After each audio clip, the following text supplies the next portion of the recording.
Hey guys, welcome back to my channel. Thank you for stopping by today and thank you for clicking on this video. So today I'm going to be sharing with you how to cook this traditional food, this traditional soup. We call it abaratama. Atama is basically a vegetable, like a kind of vegetable like kale or spinach, but I'm just going to show you what I'm talking about. Okay, so this is very rich, so let's get into the ingredients. This is the atama that I'm talking about. This is just vegetable, this is just a kind of vegetable, so this is the atama, and I'm just going to use half a cup of it, but it's dry, it's the dry one, but it's okay. We can use either the dry or the fresh one. And also I have two mackerel fish that I'm going to use. Mackerel fish in this local soup, this traditional soup, is very delicious, so I love using mackerel fish whenever I'm cooking my atama soup. Okay, so this is it. You can use any fish of your choice, but for better taste, mackerel is the best choice. Okay, and this is the abak that I was talking about. So abak means palm nut cream. This is it, or you can call it banga. Okay, banga soup, but with a little twist. Okay, so this is it, and this is what it looks like. Palm nut cream, this is what it looks like. This is made with palm nuts. That's what they used to make this palm nut cream. They use palm kernel or palm nut to make it. So, but I'm going to show you how you can get rid of the excess oil, because I'm not gonna use all of this, not all the cream in the tin that I'm going to use. No, I'm not going to use all of this, but so I'm going to show you how you get rid of the excess oil in the palm nuts, this palm nut cream, this banga. Okay, I have here my shredded stockfish. I had already cooked this stockfish. It's shredded, so I cooked it and it's soft. So I'm just going to set it aside. And here is my mackerel fish. I cut this mackerel fish into chunks. You don't want to cut yours into small chunks, just normal chunks. And I added some salt to it. Okay, so to get rid of that fish smell, fish smell, I added some hot water. I boiled some hot water and I'm pouring it into this fish. This helps to get rid of the fish smell, the ice fish smell. So, and I'm pouring the same hot water into my pan because I'm going to use it to cook this fish. When you pour in your hot water, it's going to start cooking immediately when you put the fish on your stove. But if you add cold water, it will take time for the water to get hot before it starts to cook. So hot water is the best option for me. That's what I always use. That's what I use every time. So I'm just going to remove this fish from this water immediately, because you don't want to leave it in the water for a long time. If you do so, you will lose the oil, the fish oil, because it's hot water. So, and if you observe on your water, on top of the fish water, you will see some oils. So that's why you don't want to put it in the hot water for a long time. So just put it for a few seconds so that the blood the hot water equally gets rid of that blood, that little blood stains in between the fish, and also the smell. So I'm just going to remove this fish and place it in my pan one after the other carefully.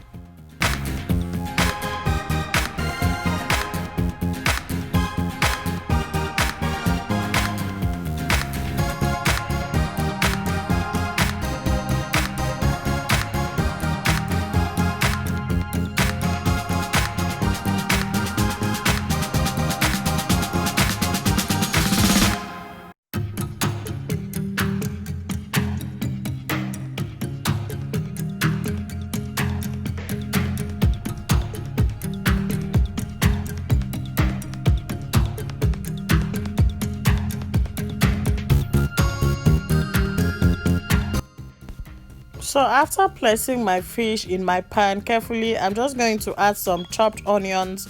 I have half of onions, half of the whole onions. I just chopped it. So I'm just pouring it into the fish, and I'm going to add in my blended pepper water along with the pepper. This is two habanero peppers because I like my food spicy, and I'm adding some nut cubes. I'm going to add two nut cubes. Now, if you don't like your food to be spicy, you can use just one one habanero pepper, but I love my food to be spicy. That's why I'm adding two, and I'm adding a little bit of salt to it to make sure that the fish is well seasoned, and then I'll cook it on my stove for about 5 to 7 minutes. So this is it. After about 5 to 7 minutes, our fish is done. It doesn't take time at all to cook this fish, and this is it. So it's very juicy, very tasty, because all the seasonings that I put in here makes it even much more delicious. So I'm going to set this fish aside for later use, and then we get into the next step. So I boiled about 3 cups of water, and then I'm just going to scoop the palm nut cream into my hot water. I do this because I want to get rid of the excess oil.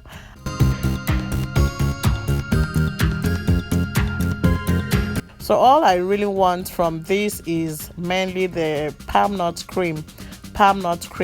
So I don't want to use the oil, so that's why I want to get rid of the oil as much as I can. And then I'm going to leave it to boil for about a minute, and then this is it. After about a minute, the palm nut cream has sunk in under my pot, and then the oil is floating on top. So I'm using my spoon to scoop out the excess oil, and then we're going to use the palm nut cream for our soup.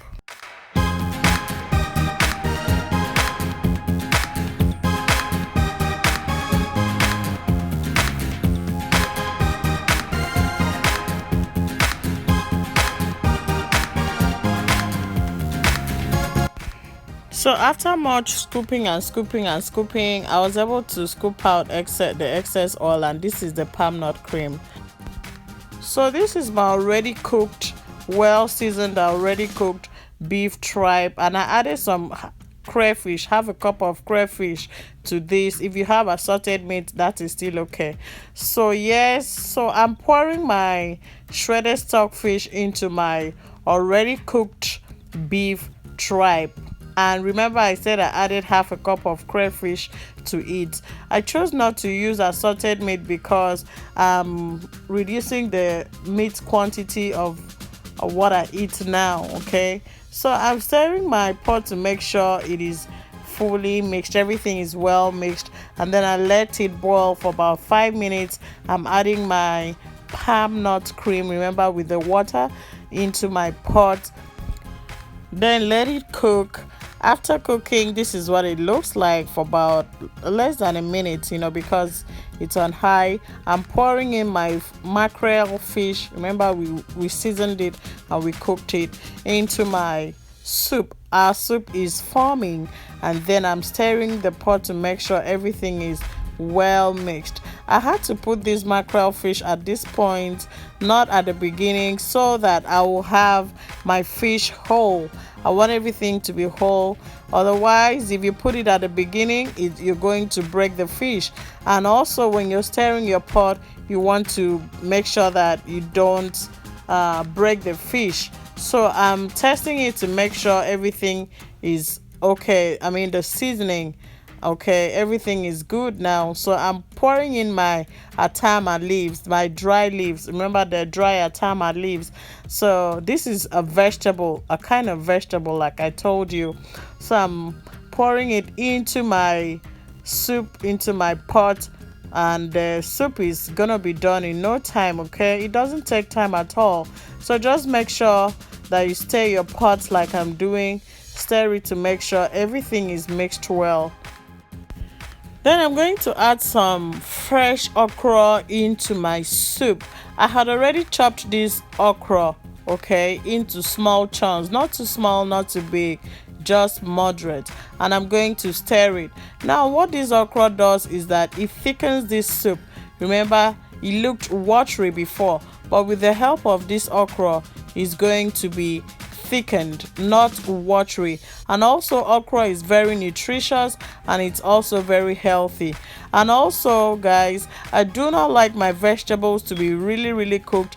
If you've been following my videos, you know that I don't like my vegetables to be really cooked. So immediately I put my okra or my vegetables, I do bring it down from the fire.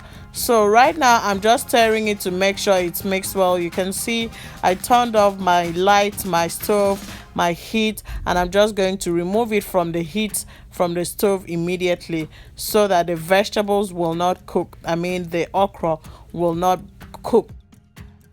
It will not be fully done. So this is my fish. You can see my fish is still whole, it's not broken. You want to make sure everything comes out whole, okay, not partial, whole. We want to make sure everything is whole, not broken, nothing missing, nothing broken, everything whole.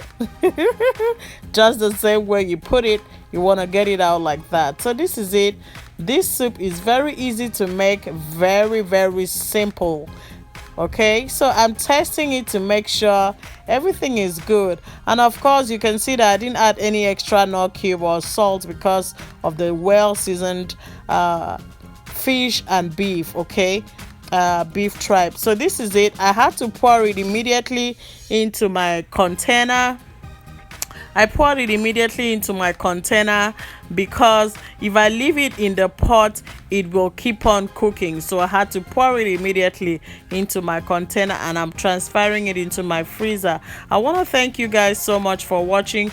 Please like, share, and subscribe for more videos.